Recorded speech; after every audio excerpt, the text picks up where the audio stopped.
Greetings truck lovers and welcome back to the channel. Today we are in another Commonwealth Games 200 meters semi-finals.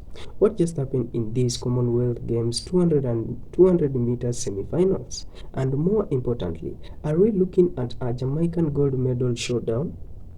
Or has somebody just walked into the party without an invitation? Because after these semi-finals, one thing is clear. The final is going to be serious serious business. So guys, I want you to watch this video until the end, then I'll come back with more comments. Stay tuned, and full credit goes to the original creators of this video. Thank you. On was Enrique, sixth in the Commonwealth Games in 22. Zarnell Hughes, the silver medalist on that day. Man who lives and trains in Kingston, Jamaica, but belongs to Shaftesbury Bonnet Harriers, North London club. James Dadsey of Ghana goes in lane 4. Good lane draw for him. 20.3 this year. He's a 1979 performer at his best. Chris Taylor goes for Jamaica in 3. Sixth in the Olympic Games in Tokyo back in 1991. Curon Griffith of Barbados goes in lane 2.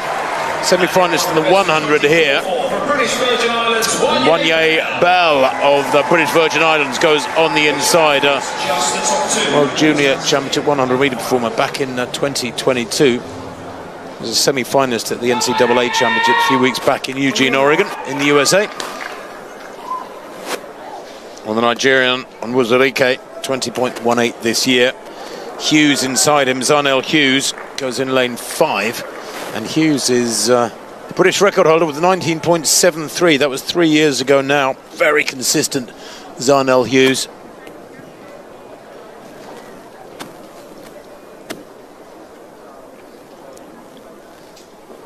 Nice conditions in the arena. Still, of course, a breeze. Should be behind them down the home straight.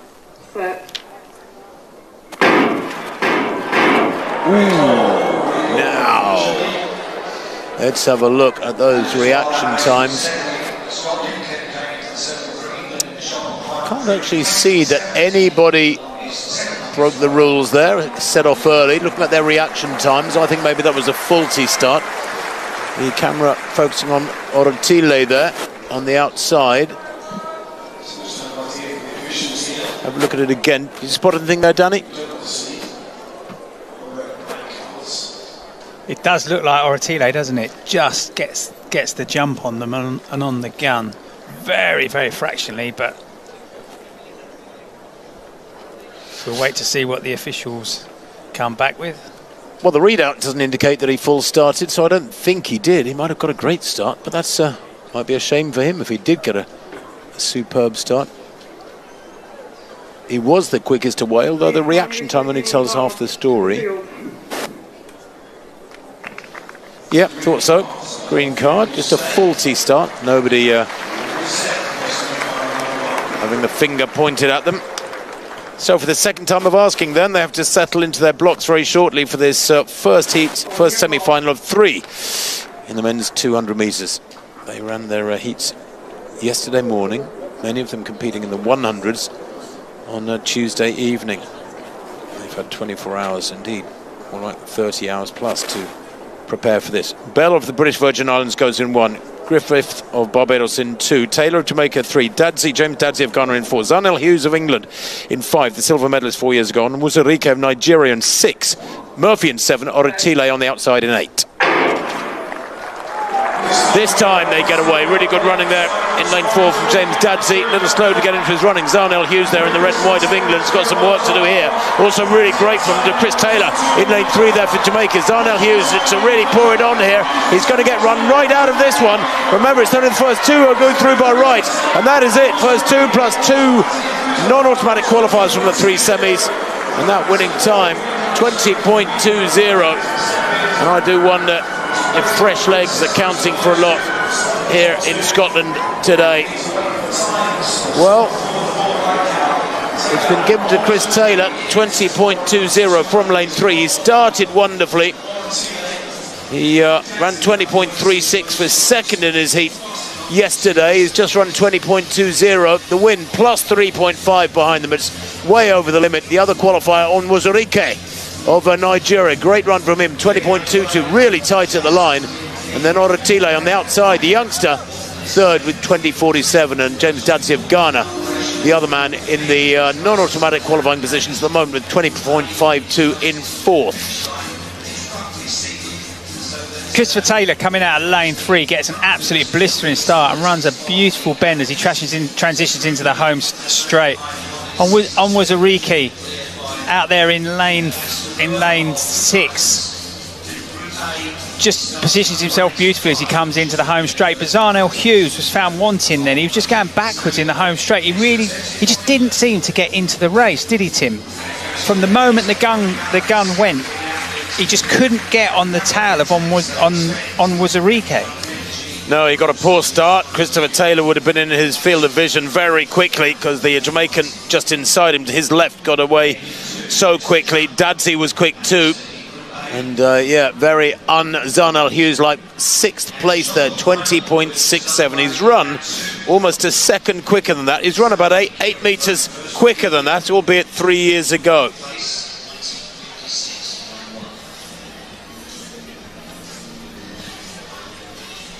Well, there's the fellas in the hot seats. Orotile and Dadsey for Botswana and Ghana, respectively. And a confirmation of Chris Taylor's win there with a strong win behind him, 20.22, just ahead of Wazarike from Nigeria. Scott Lincoln stepping up for round 1 and then shot put. He's the bronze medalist last time out in Birmingham. Big move last year, left his base in York to go to Australia in the quest of consistency and more medals. He's just the shot bounced up towards 21 metres here. But where did it land? Just short, but not too far short of 21 metres. The lead is with Tom Walsh, 21 metres and 3 centimetres, which Walsh himself, two-time champion, will know he's got to improve on if he wants to get his 3rd consecutive gold. Lincoln, 20 metres 70. That's enough for 2nd place at the moment for the Englishman.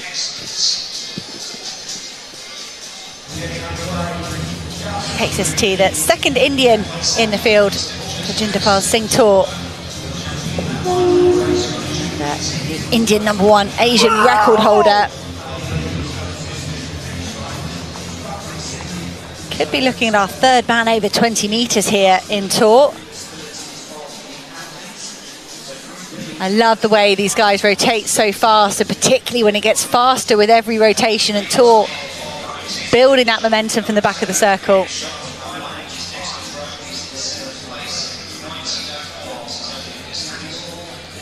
Well, we're 200 metres semi down, 2 to come. Tor there, 20.06. That's not a bad open up at all. He's got a bit of improvement to do yet if he wants to stay amongst the medals, I fancy. 2nd semi-final of the men's 200. You can see the athletes in the outer 4 lanes. They were all given a bye here. Well, that's not... I think one of the athletes says we've had a late replacement with Jackson Clark, so that graphic not totally right. But Caleb Law of Australia goes here in lane 8. He got a bye thanks to a brilliant 2021 that he ran over at the start of the season. But Jackson Clark of Guyana, he would have thought he missed out on this by 100, but he's replaced Israel Okun, the Nigerian athlete, not starting here. Muthinkulo of South Africa will go in 6th, new lifetime best of 2011 the other day. Prince Selepe of Botswana in 5, silver at the African Championships, and then 20.01 at the Doha Diamond League. Javon Powell of Jamaica, regular in their 4x4 squad. Joseph Amoa of Ghana will go in lane 3, 9.92 this year. He looked very good winning his heat yesterday. Nganga Gora from Gabon goes in lane 2, African finalist this year. And the final athlete in lane 1, Animesh Kojo of India, their national record holder, 20.32. He won his heat, the Indian did yesterday, in a season's best. So 5 out of the 8 of the athletes here did run yesterday. Got a feel for the track, and then we've got fresh legs with the likes of Caleb Law, Muthinkulu and Selepe.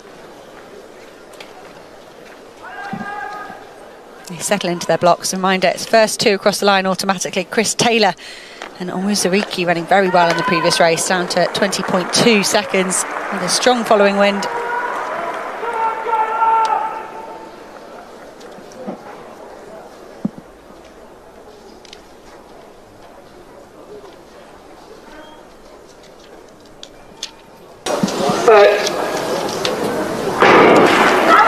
Away first time here in the second semi-final.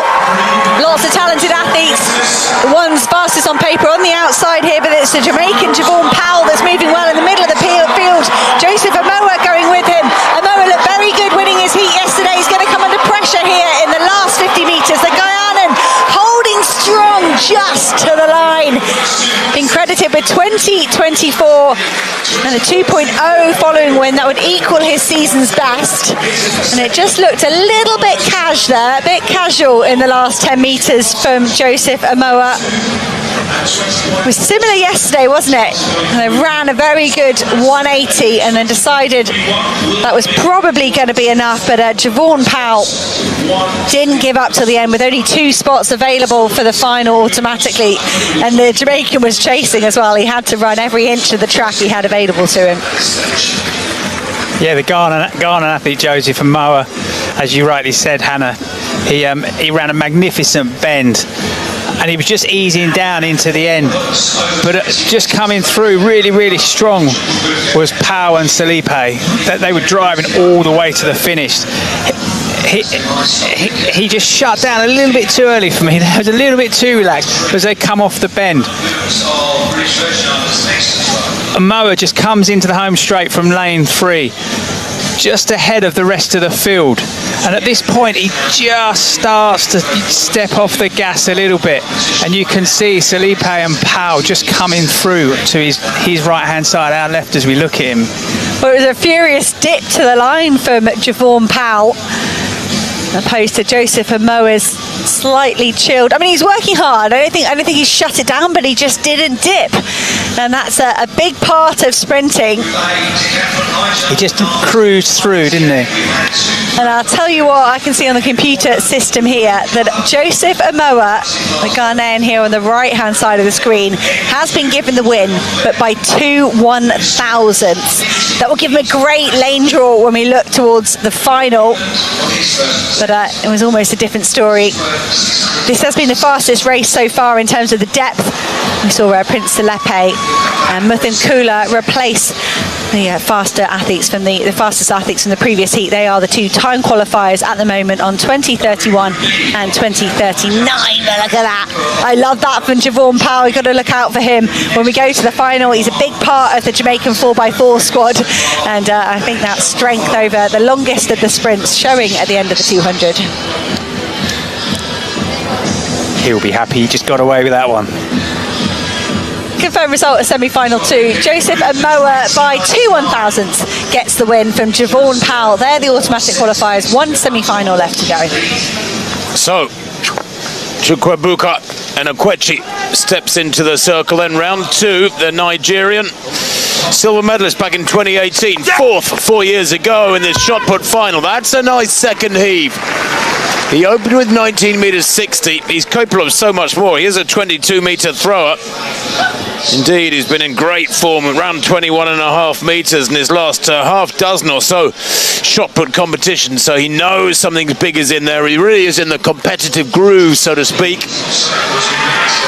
5th in the World Championships last year, and that's a nice second heave from Okwechi. 20 metres 48 puts him up into 3rd place.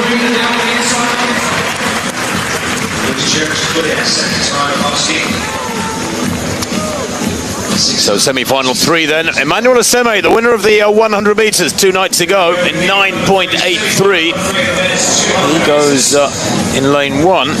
And right on the outside, well, the silver medalist in that 100 metres, the Australian, Lachlan Kennedy, 9.85. He ran for an Australian record. He was 2nd in the world indoors last year, the Australian champion at 100 this year. He will start fast. Can he hold them off?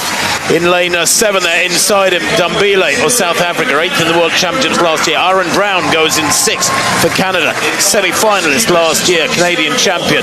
There's Mustafa Bokpin from Ghana, fourth in the NCAA's 200. That's not to be sniffed at. Rashawn Clark of Jamaica goes in lane 4. Third in the Jamaican Championships. Jaleel Kroll of British Virgin Islands won his heat yesterday in 20.53. Very close to his season's best. Zablon Kwam.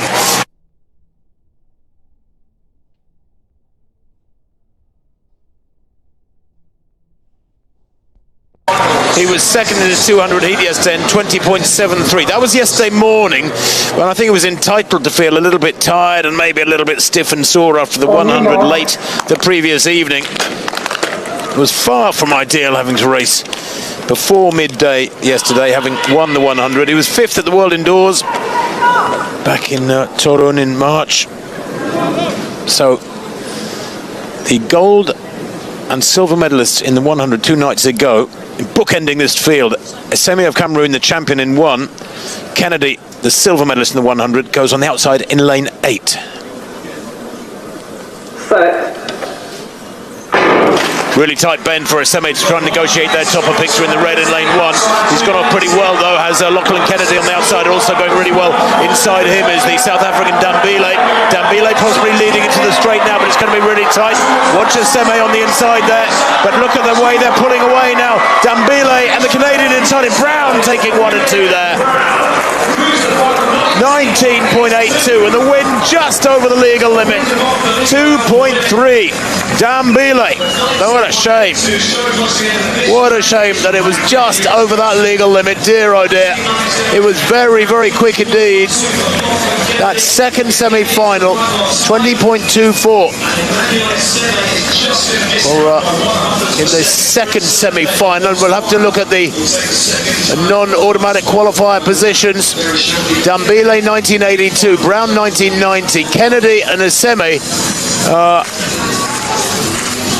Well, Asemi doesn't go through. He misses out by 1/100th of a second. Kennedy, 2012, will go through, the quickest of the non-automatic qualifiers, along with Prince Selepe of Botswana, who was third in the second semi-final. 2031 he ran. So Asemi unable to go for the double. Dembele was up on Lachlan Kennedy as they come out of the stagger.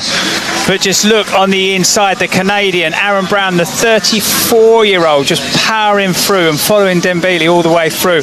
Unfortunately, we lost Roshan Clark as well during that race. He pulled up. But Dembele looked superior there, didn't he? Just so relaxed as he comes into the home straight.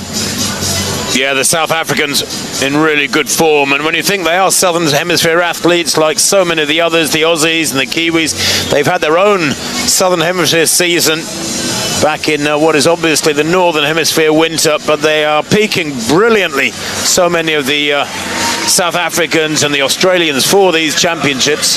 There it is, 19.82 and 9.90, just over the legal limit, the wind at plus 2.3. Lachlan Kennedy goes through with that 20.12. He recovering a little bit better perhaps than Asemi, although he was in lane 8, which is a big advantage with those gentle sweeping bends. Asemi quite the opposite in lane 1 in that third semi-final. Real shot there, seeing Emmanuel Asemi exit. It was so brilliant in that. Hello guys, I hope you have just watched that full video. Let's start with Jamaica. Christopher Taylor stepped onto the track and the question was simple. Could he get the job done and secure his place in the final? Well, he answered that question with authority, crossing the line in 20.20 seconds and taking the winning in his semi-final.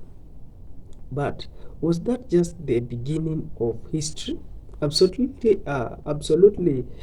because then came another Jamaican, Javan Pearl, and this race was not playing around. Ghana's Joseph Amoah was right there fighting for the qualification, and they reached the finish. It was so close that you almost needed a detective, a magnifying glass, and somebody shouting, "Enhance the picture." Amoah got the narrow victory in the photo finish, but Paul also advanced to the final. Talk about leaving nothing on the track. But then came the third semi-final, and suddenly everybody had to sit up right straight. Why? Because South Africa produced a performance that changed the entire conversation. 19.82 seconds. Wait a minute. 19.82 seconds. That is not somebody warming up for the final. That is somebody knocking on the door and saying, "Move over, I'm here." And Canada's Aaron Brown was not exactly sightseeing either. He crossed the line in 19.90 seconds, giving us another sub of 20 performance. So now the question becomes, what exactly are we going to see in the final? Because Jamaica has experience, Jamaica has speed. Jamaica knows how to handle the big stage, but when you see 19.82 and 19.90 coming out of the semi-finals, you have to ask yourself, is this still Jamaica's race to lose, or has the competition just entered another level? And that is what makes this final so exciting. Nobody wants to blink. One tiny mistake, one slow start, one bad step off the bend, and somebody else could be celebrating while you are still asking, wait, what just happened? Even between the track events, the shot put competition was bringing its own intensity. It was one of those moments where you realize the Commonwealth Games isn't just about running fast. Every event has athletes fighting for that medal, fighting for that moment, and fighting to make their country proud. But let's bring it back to 200 meter. Christopher Taylor has made his statement. Javan Paul is through. Joseph Amoah has shown that Ghana cannot be ignored. Canada has Aaron Brown sitting comfortably under 20 seconds. And South Africa, well after 19.82, they are basically saying, did somebody say finally? So now I have to ask you, who are you putting your money on for the gold medal? Jamaica, South Africa, Canada, Ghana? Because after what we just witnessed, this isn't going to be a simple race. This is speed versus speed, experience versus hunger. And when that gun goes off, there will be nowhere to hide. So buckle up, because the Commonwealth 200 meter final is coming, and somebody is about to discover that 20 seconds can feel like an entirely when the whole field is chasing you. So guys, thank you so much for watching, and I'll see you in the next video. If you have not subscribed to the channel, please remember to subscribe, like, and also comment. Thank you.